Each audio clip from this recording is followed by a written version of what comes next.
Per la seconda serie blocchi di partenza, in corsia 1 Pietro Bruzzo, Idos, corsia 2 Matteo Collina, ciclomoto Wisp, corsia 3 Valerio Salzano, ciclomoto Wisp, corsia 4 Andrea Polo, Idos, corsia 5 Daniele Ortolano, moto 74,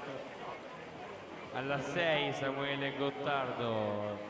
GP Nuoto Mira, alla 7 Giacomo Musolino, Gesti Sport, corsia 8 Davide Salmistero, amatori nuoto.